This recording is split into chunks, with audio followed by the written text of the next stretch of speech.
Good morning, good afternoon and good evening everyone. Welcome back to JD education. आशा करती हूँ आप सब बहुत अच्छे होंगे और अच्छे से अपनी प्रिपरेशन कर रहे होंगे। आज हम लोग प्रोफेसर राजेंद्र सिंह यानी कि जिसको शॉर्ट फॉर्म में रज्जू भैया यूनिवर्सिटी के नाम से जानते हैं, जो कि आपके प्रयागराज इलाहाबाद में स्थित है, के बीएड फर्स्ट सेमेस्टर के सेकंड पेपर की बात करने जा रहे हैं, जो आपका कंपलसरी पेपर है, जिसका नाम है psychological perspective of education, mean शिक्षा का मनोवैज्ञानिक दृष्टिकोण। पेपर में हम लोग ये देखेंगे कि हाँ, हमें क्या-क्या टॉपिक्स पढ़ने हैं, कितने यूनिट्स कवर करने हैं, इन सब के बारे में विस्तृत चर्चा करेंगे। तो आप लोग वीडियो के लास्ट तक बने रहिएगा ताकि आपको एक अच्छा आइडिया मिल जाए कि हाँ, हमें क्या पढ़ना है, क्या नहीं पढ़ना है। आइए हम लोग वन बाय वन इसकी चर्चा करते हैं।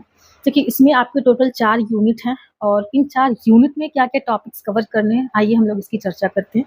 तो आपके फर्स्ट यूनिट का नाम है fundamentals of education and psychology, okay, जिसका हिंदी मीनिंग है शिक्षा और मनोविज्ञान की मूल बातें। अब इसको हमें समझना है कि शिक्षा क्या है, मनोविज्ञान क्या है, फिर शिक्षा मनोविज्ञान क्या है, इन दोनों का आपसी संबंध क्या है, जो आपका पहला टॉपिक है। तो आइए हम लोग इसकी चर्चा करते हैं। देखिए, जो आपका शिक्षा की अगर बात करें, प्राचीन समय में इसको विद्या कहा जाता था। आप इसको शिक्षा कह सकते हैं, एजुकेशन कह सकते हैं, विद्या कह सकते हैं, नॉलेज कह सकते हैं, आप किसी भी नाम से बोल सकते हैं। अगर विद्या की बात करें तो प्राचीन काल में एक संस्कृत का श्लोक है कि विद्या ददाति विनयम विनयाद याति पात्रताम पात्रत्वात् धनम आपनोति धनात् धर्मम ततः सुखम। मीन्स विद्या विनय देती है, विनय से पात्रता आती है, पात्रता से धन, धन से धर्म और धर्म से सुख की प्राप्ति होती है। अगर हम लोग इसकी इंग्लिश में बात करें तो knowledge makes one humble, humility begets in enrichment leads to right conduct brings contentment। कुल मिलाकर के ये कहना है कि विद्या या शिक्षा वह प्रोसेस है जो मनुष्य को मानव बनाने की सतत एवं जीवन पर्यंत चलने वाली एक प्रक्रिया है, जिसके थ्रू देखिए, एजुकेशन का बिल्कुल मतलब नहीं है कि हमें जॉब या डिग्री ले लेना, बल्कि उसी के साथ साथ हम जो समाज में, जिस समाज में रह रहे हैं, वहाँ उस समाज की क्या वैल्यू है, क्या सत्य है, क्या अहिंसा है, इन सब की बात करते हैं। Means education is not a job, it's not a degree, a certificate, it's life long process where we can learn how to live life. Also it's make difference between की ह्यूमन क्या है, एनिमल्स क्या है। ये शिक्षा ही एक ऐसा माध्यम है जिसके माध्यम से हम इंसान या और जानवरों के बीच में एक अंतर बना पाते हैं। और इसमें विभिन्न विद्वानों ने अपनी अपनी परिभाषाएं भी इस प्रकार से दी हैं। जैसे अगर हम लोग बात करें महात्मा गांधी की, तो उन्होंने सत्य और अहिंसा पर आधारित मनुष्य का सर्वांगीण विकास ही शिक्षा, ये महात्मा गांधी ने दिया था। और वहीं पर अगर हम लोग बात करें कि रविन्द्रनाथ टैगोर की, उन्होंने बोला था कि शिक्षा का उद्देश्य है मनुष्य को स्वतंत्रता प्रदान करना। तो इस तरीके से अनेकों विद्वानों ने अपनी अपनी परिभाषाएं दी है। और अगर हम लोग बात मनोविज्ञान की करते हैं, तो मनोविज्ञान, जो कि बहुत पहले इसको आत्मा का, चेतना का या मन का विज्ञान कहा जाता था, बट वर्तमान समय में इसको व्यवहार का विज्ञान कहा जाता है।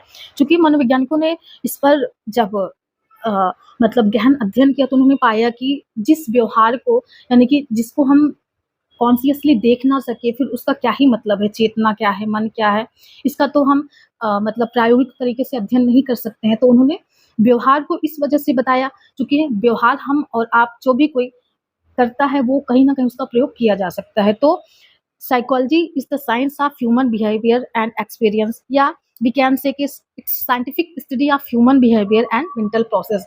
मीन्स व्यक्ति के जो व्यवहार हैं, जो उसका मानसिक प्रक्रिया है, इन सब के बारे में बात करते हैं। और वहीं पर अगर हम लोग इसके लक्ष्य की, यानी कि माइंड के अगर गोल की बात करते हैं, तो साइकोलॉजिकल इसके 4 मेन गोल बताए हैं, जिसका पहला डिस्क्रिप्शन मीन्स विवरण, दूसरा इन्होंने एक्सप्लेनेशन यानी कि व्याख्या, तीसरा प्रेडिक्शन पूर्वानुमान, एंड लास्ट जो है कंट्रोल यानी कि नियंत्रण। अब इन सब के बारे में वो लोग बात करते हैं। फिर शिक्षा को हमने देखा, फिर हमने मनोविज्ञान को देखा। अब उसके बाद हम लोग ये भी देख सकते हैं कि शिक्षा और मनोविज्ञान का क्या संबंध है ना। तो इसमें एक बहुत ही फेमस आपके जो शिक्षा मनोवैज्ञानिक हैं, यानी कि स्किनर, जिसकी हम लोग ऑपरेंट कंडीशनिंग पढ़ते हैं, इसमें आपके सिलेबस में है। और उन्होंने अपना एक्सपेरिमेंट भी किया था स्किनर ने। और 1938 में। उसके आगे हम लोग अभी टॉपिक में चर्चा करते हैं। तो उन्होंने बताया था कि शिक्षा मनोविज्ञान शिक्षा का एक आवश्यक तत्व है। इसकी सहायता के बिना शिक्षा की गुत्थी सुलझाई नहीं जा सकती है। और शिक्षा एवं मनोविज्ञान दोनों का संबंध व्यवहार के साथ है। मीन्स अगर हम लोग शिक्षा अर्जित करते हैं तो कहीं न कहीं वो हमारे व्यवहार के रूप में रिप्रेज़ेंट होता है। जैसे हम लोग जो कुछ सीखेंगे कहीं न कहीं वो हमारे व्यवहार के रूप में आएगा बाहर, तो वही हमारा शिक्षा मनोविज्ञान है। आइए इस तरीके से हम लोग अपने सिलेबस को समझेंगे और वन बाय वन इसकी चर्चा करते हैं। तो एक मोटा-मोटा आइडिया मिल गया होगा कि हाँ, हमें क्या पढ़ना है, क्या नहीं पढ़ना है। तो आपका जो फर्स्ट है इसमें फर्स्ट टॉपिक है education and psychology, meaning, relationship between education and psychology. वही कि शिक्षा और मनोविज्ञान क्या है, इसका अर्थ, शिक्षा और मनोविज्ञान के बीच में क्या संबंध है, ये सारी चीज़ें। और इसमें टॉपिक नंबर 2 की अगर हम लोग बात करते हैं, आपका जो टॉपिक नंबर 2 है एजुकेशनल साइकोलॉजी, शिक्षा मनोविज्ञान। अब इसमें शिक्षा मनोविज्ञान के क्या अर्थ हैं, इसकी क्या प्रकृति है, क्या क्षेत्र है, यानी कि मेथड्स ऑफ एजुकेशनल साइकोलॉजी, और शिक्षा मनोविज्ञान की क्या विधियाँ हैं। मीन्स शिक्षा में हम किन मनोवैज्ञानिक विधियों का उपयोग करके एक बच्चे की शिक्षा को सुचारू रूप से चला सकते हैं। अब इसके अगर हम लोग टॉपिक नंबर 3 की बात करते हैं, इसमें है टीचिंग कॉन्सेप्ट एंड नेचर। अध्यापन क्या है, इसकी संकल्पना क्या है और इसकी प्रकृति क्या है ना? हम किस तरीके से टीचिंग को लागू करें जिससे बच्चे सुचारू रूप से सीख सकें। और अगर हम लोग इसके टॉपिक नंबर 4 की बात करते हैं, ये आपका models and methods of teaching है। Meaning, concept, types and scope. Means अध्यापन के मॉडल और विधियाँ, अर्थ, प्रकार और क्षेत्र। अगर हम लोग मॉडल की बात करते हैं, देखिए मॉडल और मेथड कुछ विशेष अंतर नहीं, स्टिल अंतर है। मॉडल्स की अगर बात करते हैं, एक व्यापक रूप है और विधियाँ उसके अंदर में, उसका एक शॉर्ट फॉर्म है।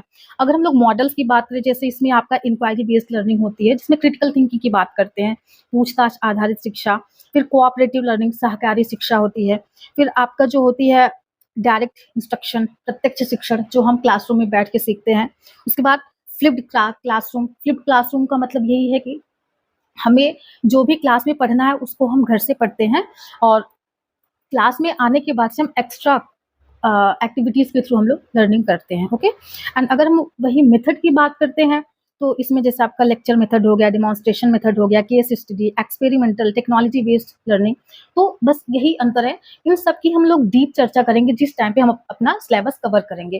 ठीक है, हम इसकी क्लासेस भी बहुत जल्दी आप लोगों के लेके आ रहे हैं और आप तक ये चीज़ें पहुँच पाएँगी। ये एंड आपका जो लास्ट एंड 5वां टॉपिक है यूनिट नंबर 1 का, इसमें है मैगज़म्स ऑफ टीचिंग, मीन्स अध्यापन के सिद्धांत। इसका मतलब क्या है? देखिए मैगज़म ऑफ टीचिंग का ये मतलब है कि शिक्षण के सूत्र या सिद्धांत, यानी कि ये वे सामान्य नियम या मार्गदर्शक सिद्धांत हैं जिन्हें एक अच्छा शिक्षक अपनी शिक्षण प्रक्रिया में अपनाता है, जिसके थ्रू वह अपने शिक्षण को सरल, प्रभावी और रुचिकर बच्चों के लिए बना पाते हैं। Means maxims of teaching are general guidelines which helps a teacher who make teaching more effective, natural and learner centered। कुल मिलाकर के हमें विद्यार्थी के केंद्र में रह करके शिक्षा को कैसे दिया जा सकता है, इस बारे में मैक्सिमम्स ऑफ टीचिंग बात करता है। ओके, तो ये रहा आपका यूनिट नंबर 1, जिसमें हमें 5 टॉपिक कवर करने होते हैं। अब हम लोग यूनिट नंबर 2 की बात करते हैं। इसमें हमें क्या-क्या सीखना है? देखिए, इसमें इस टॉपिक का नाम है learning and theories of learning, मतलब सीखना। अधिगम क्या है और अधिगम के क्या-क्या सिद्धांत हैं। अब सीखने के भी बहुत तरीके के सिद्धांत बताए गए हैं, जिससे इसमें आपका learning concept, characters, factors and domains, मतलब अधिगम का अर्थ, इसकी विशेषताएं, इसके कारक और कार्य क्षेत्र क्या है, मतलब वह कौन-कौन से फैक्टर्स हैं जो हमारी लर्निंग को इफेक्ट करते हैं, इन्फ्लुएंस करते हैं, जिनके थ्रू हम सीख पाते हैं, और क्या-क्या विशेषताएं होनी चाहिए एक टीचर में, एक लर्नर में, जिसके थ्रू हमारी लर्निंग अच्छी हो सके। ठीक है, तो इसमें अब इसका टॉपिक नंबर 2 है थियरीज ऑफ लर्निंग, यानी कि सीखने के सिद्धांत। अब इसको 2 पार्ट्स में डिवाइड करके बताया गया है।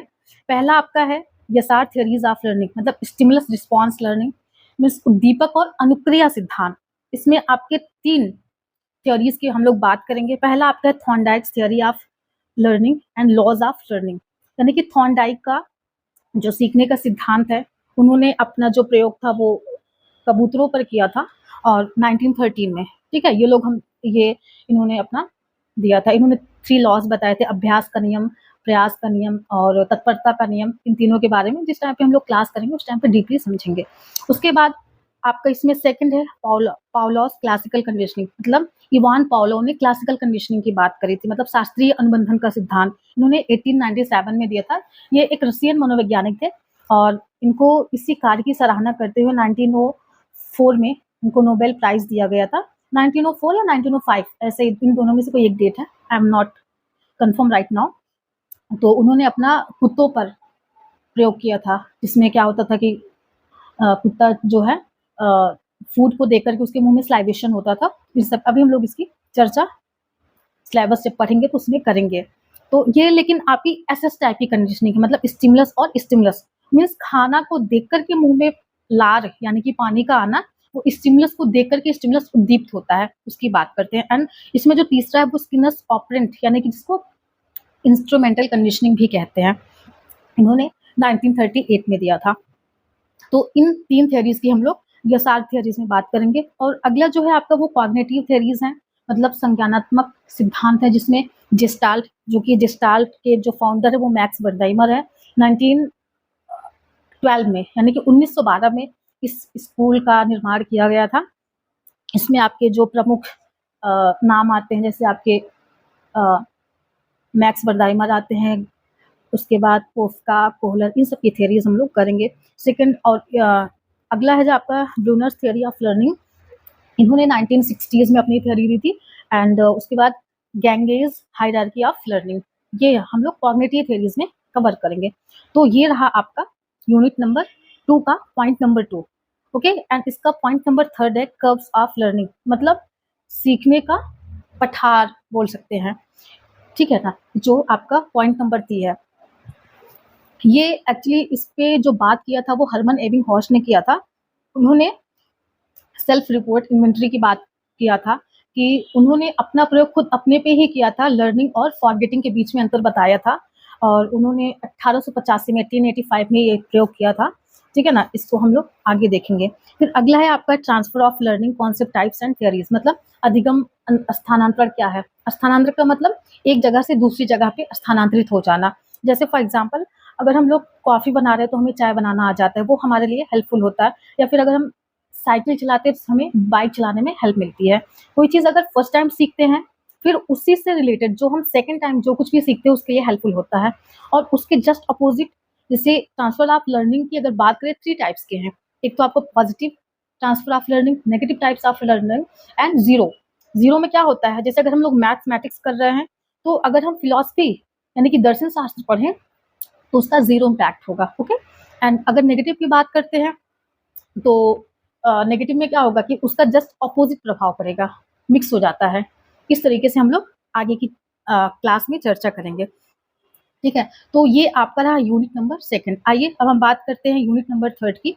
इसमें हम लोग क्या-क्या चीज़ें देखेंगे। पहला तो आपका टीचिंग एंड इंस्ट्रक्शन, मीन्स अध्यापन क्या है, निर्देशन क्या है ना। साइकोलॉजी में जैसे एक पेपर है गाइडेंस इन साइकोलॉजी, मतलब हम बच्चों को किस तरीके से निर्देशित कर सकें, वो सही दिशा में, सही डायरेक्शन में जा सकते हैं ना, इंस्ट्रक्ट करना होता है, इसकी बात करते हैं। तो इसमें आपका जो पहला टॉपिक है वो है programme instruction, concept and it's type, linear, branching, matrix. मतलब प्रोग्राम इंस्ट्रक्शन मतलब हमें प्लान करके प्रोग्रामिंग के थ्रू इंस्ट्रक्शन बच्चों को देना, उसके अर्थ, प्रकार, रेखीय, शाखीय, गणितीय, किन-किन मेथड्स के थ्रू, किन-किन इंस्ट्रक्शन के थ्रू हम बच्चों को सिखा सकते हैं।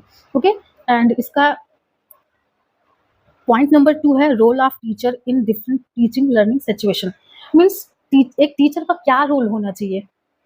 अगर बच्चा घर से, मान लीजिए कि अगर बच्चा घर से किसी ऐसी परिस्थिति से होके आ रहा है, वो इकोनॉमिकली वीकेंड है या फिर उसके माता-पिता में से किसी का मतलब स्वास्थ्य नहीं सही है, तो क्या वो बच्चा उस तरीके से सीख पाएगा कि नहीं सीख पाएगा। तो हमें डिफरेंट सिचुएशन में बच्चों को कैसे सिखा सकते हैं, कैसे नहीं, इन सब की बात करते हैं। ओके, उसके बाद आपका जो यूनिट नंबर 3 का पॉइंट नंबर 3 है micro lesson planning, meaning, concept, process and effect on learning. मतलब सूक्ष्म पाठ योजना क्या है, इसके अर्थ, संकल्पना, प्रक्रिया और अधिगम पर इसका क्या प्रभाव पड़ता है, इसकी बात करते हैं। ओके, अब हम लोग बात करते हैं यूनिट नंबर 4 की। यूनिट नंबर 4 की अगर बात करें तो इसमें आपका जो है पहला टॉपिक है मोटिवेशन यानी कि प्रोत्साहन, इसको प्रेरणा भी कहते हैं, and motivation and teaching behaviour. अगर हम किसी भी बच्चे को मोटिवेट करते हैं तो उसका मतलब लर्निंग पे क्या इफ़ेक्ट पड़ता है। अगर कोई बच्चा डीमोटिवेटेड है तो वो क्या सीख सकता है कि नहीं सीख सकता, इसकी बात करेंगे। तो मोटिवेशन इसमें क्या-क्या कॉन्सेप्ट्स हैं, कॉन्सेप्ट्स, कंपोनेंट्स, टाइप, इम्पोर्टेंस, मतलब प्रोत्साहन के क्या अर्थ हैं, उसके क्या घटक हैं, प्रकार और महत्व, इन सब की बात करेंगे, ठीक है? उसके बाद जो अगला आपका टॉपिक है वो है आपका अ, analysing teaching behaviour Flanders interaction analysis, मतलब अध्यापन व्यवहार का विश्लेषण। और इसमें एक विद्वान थे फ्लैंडर, इनका जो शॉर्ट फॉर्म है इसको एफआईए कहते हैं। उन्होंने 1960s में अपना ये मॉडल विकसित किया था। इसमें उन्होंने बताया था कि एक शिक्षक को मतलब किस तरीके से शिक्षण और शैक्षणिक अनुसंधान में इसको हम यूज़ कर सकते हैं। उन्होंने ये बताया था कि एक पद्धति जिसका उपयोग शिक्षक और विद्यार्थियों के बीच कक्षा में होने वाली मौखिक अंतःक्रिया मीन्स वर्बल इंटरेक्शन का अध्ययन करने के लिए, यानी कि एक टीचर का एक स्टूडेंट से जिस टाइम पे क्लासेस चल रही होती हैं, एक उनका क्या इंटरेक्शन है, किस तरीके से चीज़ें निकल के आ रही, क्या वो टीचिंग बच्चों के लिए यूज़फुल है कि नहीं है। तो इसकी बात करता है। उन्होंने यह भी बताया था कि एक टीचर को क्या अथॉरिटेटिव होना चाहिए, डेमोक्रेटिक, मतलब या तो टीचर को अधिनायकवादी होना चाहिए, लोकतांत्रिक। तो उन्होंने इन दोनों में डिफरेंसेस बताया था और इस तरीके से उन्होंने चीज़ों को बताया था। अगला आपका जो टॉपिक है वो आईसीटी इन एजुकेशन, मतलब information communication and technology means सूचना संचार और प्रौद्योगिकी। आज का हमें पता है कि आज का जो समय है वो क्या कहते हैं, इंफॉर्मेशन यानी कि टेक्नोलॉजी पर बेस्ड है। जैसे हम यहाँ पे बैठ के ये वीडियो बना रहे हैं तो कहीं न कहीं आप लोगों के लिए हेल्पफुल है। आप दुनिया के किसी भी कोने में रह कर के सीख सकते हैं। तो बेसिकली इसका नॉलेज एक टीचर को भी और एक मतलब जो लर्नर होता है, जो सीखने वाला होता है, उसके पास भी होना चाहिए। इसमें components, use of computer and internet in teaching. देखिए, आज के टाइम पे अगर हमें सर्वाइव करना है, तो कहीं न कहीं इंटरनेट यानी कि टेक्नोलॉजी का अच्छा नॉलेज होना चाहिए, चाहे आप हो, चाहे हम हो या फिर दुनिया का कोई भी हो, ठीक है? और इसमें ई-लर्निंग क्या है? ई-लर्निंग मतलब जैसे आप वहाँ पे बैठ के सीख रहे हैं, हम ये वीडियो बना रहे हैं, इसी को ई-लर्निंग कहते हैं। Use of LCD, projector and OHP language lab. तो अलग-अलग तरीके से हम लोग लर्निंग कर सकते हैं। तो आपका ये सेकंड पेपर के 4 यूनिट हैं और हम लोग इस तरीके से अपने क्लास के थ्रू इसको समझेंगे, ओके? और इसके बाद हम लोग प्रैक्टिकल की बात करें, चूँकि थ्योरी तो होती है साथ-साथ में, आपके प्रैक्टिकल्स भी हैं। और अगर हम लोग प्रैक्टिकल की बात करते हैं, इसमें आपके 2 टॉपिक इन्होंने बताया है। पहला है role of teacher in different learning situation, वही कि अलग-अलग सिचुएशन में एक टीचर का क्या रोल होता है बच्चों के लिए, वो बच्चों को कैसे सिखा सकता है, ठीक? और जो दूसरा है एनालाइजिंग टीचिंग बिहेवियर ऑफ, मतलब जो एक शिक्षक का व्यवहार होता है, उसको कैसे उसका विश्लेषण करके, है ना? और वो हम एक सही दिशा दे सकते हैं बच्चों को।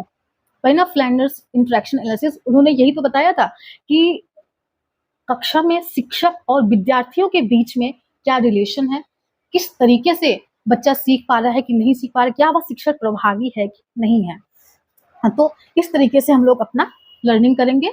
आशा करती हूँ कि आपको ये वीडियो यूज़फुल आई होगी और कोई भी आपको डाउट होंगे, कोई भी क्वेश्चन होंगे, तो बिल्कुल आप हमें कमेंट करके ज़रूर बताइएगा।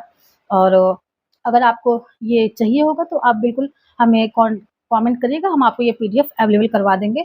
और आप इस तरीके से अलग-अलग अपडेट पाने के लिए यूट्यूब पर बने रहिएगा एंड वीडियो को लाइक एंड सब्सक्राइब ज़रूर करिएगा। बहुत-बहुत धन्यवाद।